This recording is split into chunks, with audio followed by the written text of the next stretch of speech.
നമസ്കാരം. ഇത് സ്വന്തം പെങ്ങളുടെ മോളെ അമ്മാവൻ ഫീല് പൊട്ടിച്ചതും പിന്നെ കാലങ്ങൾ കഴിഞ്ഞ് സ്ഥിരമായിട്ട് കളി തുടങ്ങിയത്. ചില കാര്യങ്ങളൊക്കെ ഒരു വിദ്യ, അത് നടക്കേണ്ടത് നടന്നേ ഇരിക്കുകയുള്ളൂ. നമ്മൾ ചിന്തിച്ച് തീരുമാനിച്ചുണ്ടാക്കുന്ന കാര്യങ്ങളൊന്നുമല്ല. ചില യോനിയിൽ ചില ആൾക്കാരുടെ ശുക്ലം വീഴാനൊരു വിധിയുണ്ട്. അത് അവരുടെ അടിച്ച് വീഴ്ത്ത് തന്നെ ചെയ്യും. ഇന്ന് ഞാൻ മലയാള മനോരമ പത്രം രാവിലെ തന്നെ എടുത്ത് നോക്കിയപ്പോൾ ഒരു വിചിത്രമായിട്ടുള്ള ചിരി പറഞ്ഞൊരു വാർത്ത. തിരുവനന്തപുരം കിളിമാനൂരുള്ള ഒരു സിവിൽ പോലീസ് ഓഫീസർ, ഓർക്കണം, ഒരു ഗവൺമെൻറ് ജോലി, അതും പോലീസ് എന്നൊക്കെ പറഞ്ഞാൽ സമൂഹത്തോട് കുറച്ച് കമ്മിറ്റ്മെൻറ്റൊക്കെ ഉണ്ടാവേണ്ട ഒരാളാണ്. കൊച്ചി സ്വദേശിനി യുവതി ഡോക്ടർ ഇവിടെ വിവാഹ വാഗ്ദാനം നൽകി പീഡിപ്പിച്ച കേസിൽ അറസ്റ്റിൽ. കേൾക്കുമ്പോൾ നമ്മൾ ഒരു സാധാരണ സംഭവം പോലെ വിചാരിക്കും. പക്ഷേ ഇത് ശരിക്കും പറഞ്ഞാൽ ഒരു ഡോക്ടർ എന്ന് പറഞ്ഞാൽ ഒന്നില്ലെങ്കിൽ MBBS അല്ലെങ്കിൽ ഹോമിയോ ആയുർവേദം, എന്തായാലും +2 കഴിഞ്ഞിട്ടാണല്ലോ ഈ വക പഠിക്കാൻ പോവുക. അതുപോലെ തന്നെ സോഷ്യൽ മീഡിയ വഴിയാണ് ഇവർ പരിചയപ്പെട്ടത്. അങ്ങനെ ഇവിടെ തിരുവനന്തപുരത്ത് ഏതൊരു ഹോട്ടലിൽ കൊണ്ടുവന്ന് 1 മാസം താമസിപ്പിച്ച് പീഡിപ്പിച്ച് വിവാഹ വാഗ്ദാനം നൽകി പീഡിപ്പിച്ചെന്ന് പറഞ്ഞത്.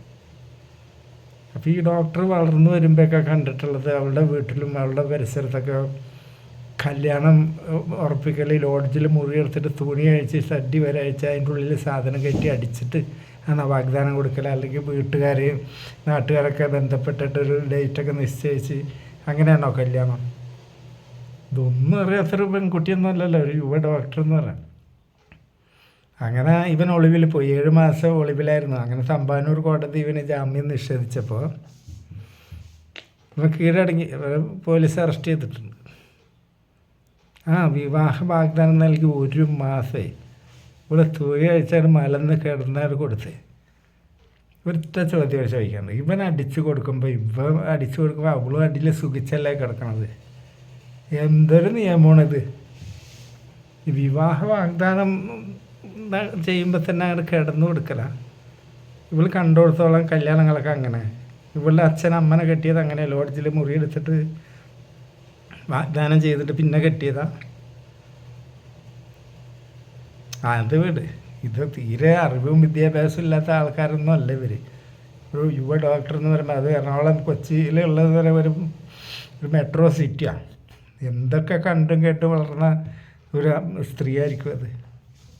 ഇവളെ സ്വർണ്ണം അതും ഊരി കൊടുത്ത്. അതുപോട്ടെ, ഞാൻ പറയാൻ വന്ന ഫസ്റ്റിൽ പറഞ്ഞല്ലോ, ഒരു എന്താ പറയുക, സ്വന്തം പെങ്ങളുടെ മോളെ. അപ്പോൾ ഇതിൻ്റെ ബാക്ക്ഗ്രൗണ്ട് ഉണ്ട്.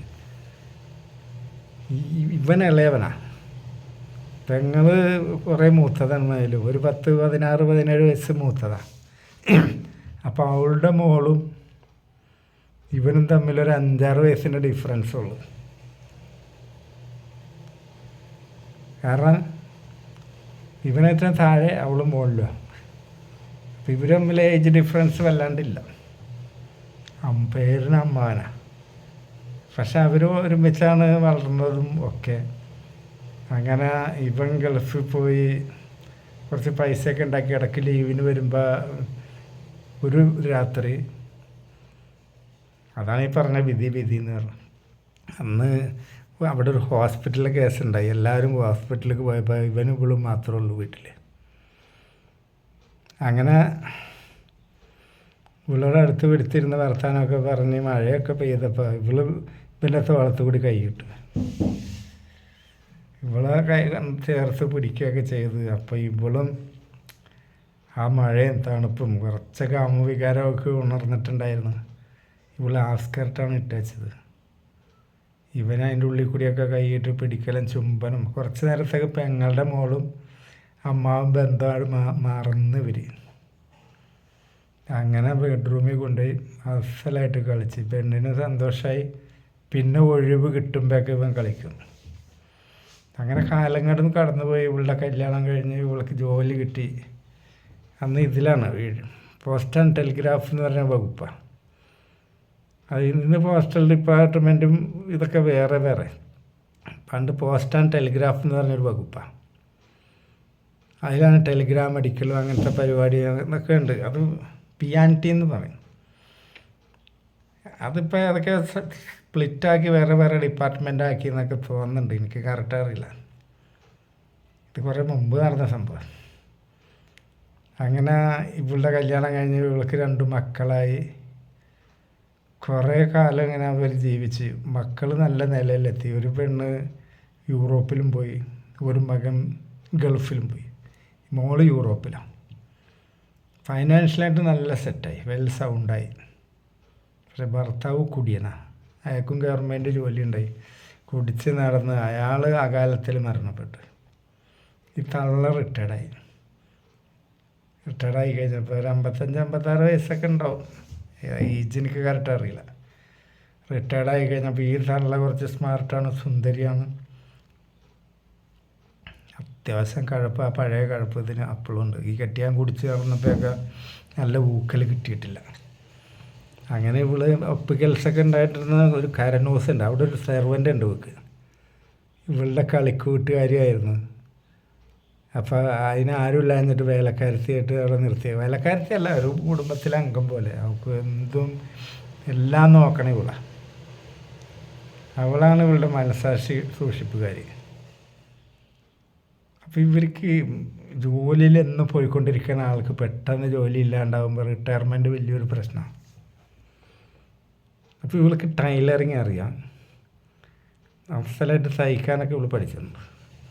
അങ്ങനെ മക്കളോടൊക്കെ ആലോചിച്ചപ്പോൾ അമ്മക്ക് ഇനിയിപ്പോൾ ഒരു ടൈലറിങ് യൂണിറ്റ് വീട്ടിൽ തുടങ്ങാം, റെഡിമെയ്ഡ് അങ്ങനത്തെ സാധനങ്ങൾക്കുള്ള ഓർഡറൊക്കെ സെറ്റാക്കാമെന്ന് പറഞ്ഞാൽ അങ്ങനെ ചെറുകിട ഇതിൽ തുടങ്ങി. അത് സക്സസ്ഫുള്ളായി.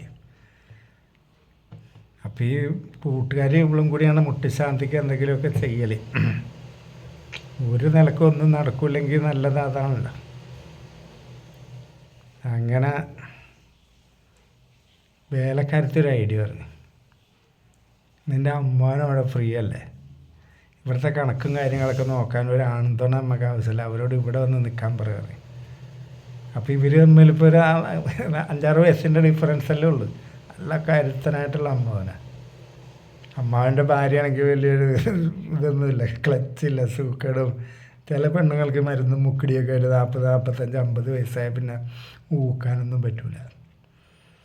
ഇവരിങ്ങനെ ഒരു പ്രപ്പോസൽ പറഞ്ഞപ്പോൾ അമ്മാവൻ ചാടി വീണു.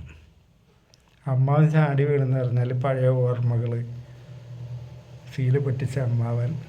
അങ്ങനെ അമ്മാവൻ ഇങ്ങോട്ട് വരണം, എല്ലാ കാര്യങ്ങളും മേൽനോട്ടം വഹിക്കാനും അവിടെ താമസിക്കാം. അമ്മാവൻ്റെ വീട് കുറേ ദൂരെ. അപ്പോൾ ഒരു ചെറിയ ശമ്പളം നിശ്ചയിച്ചിട്ടുണ്ട്. അങ്ങനെ അങ്കിൾ ഇവിടെ വന്നു. അങ്കിളിൻ്റെ ബദാം ഉണ്ടല്ലോ, ബദാം, അതും മിക്സിയിലിട്ട് അടിച്ചിട്ട് പാലിൽ കലക്കി കുടിക്കും. പിന്നെ ലൈംഗിക ശക്തി ഉണ്ടാകാൻ എന്തൊക്കെയോ മരുന്നൊക്കെ അയാൾ കഴിക്കലുണ്ട്.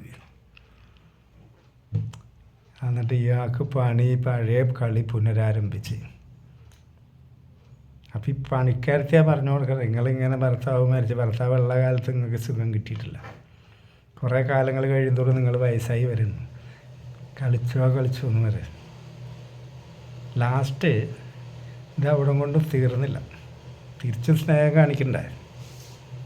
അങ്ങനെ വേലക്കാരത്തിന് ഒന്ന് കളിച്ചു കൊടുക്കാൻ ഈ പെങ്ങളുടെ മോള് പറഞ്ഞു. അവളൊരു പാവമാണ്, ഇടയ്ക്ക് അവളെ ഒന്ന് മൈൻഡ് ചെയ്യണമെന്ന് പറഞ്ഞു. 2 ആളെ അസലായിട്ട് അടിച്ചു കൊടുക്കും അമ്മാവൻ. ഇത്രയൊക്കെ ഉള്ള ഈ ലോകം. അല്ലാണ്ട് ഇപ്പോൾ ഈ പറഞ്ഞ പോലെ വെട്ടി പൊതിഞ്ഞ് വെച്ച്.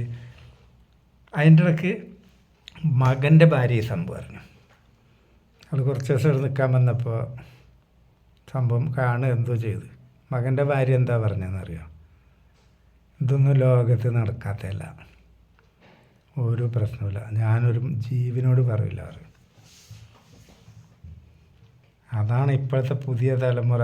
അന്നത്തെ കാലത്തെ പുതിയ തലമുറ. ഇപ്പോഴത്തെ തലമുറ അതിലേലും ഫോർവേഡാണ്. മരുകൾ പറഞ്ഞു, ഇത് ഈ രഹസ്യം ഞാൻ ആരോടും പറയില്ല പറയും. സ്വന്തം ഭർത്താവിനോട് പോലും പറയില്ല പറഞ്ഞു. അതായത് മോനോട്. എത്ര കാലം അവർ കളിച്ച്. ഇവിടെ എന്തെങ്കിലും സംഭവിച്ചോ?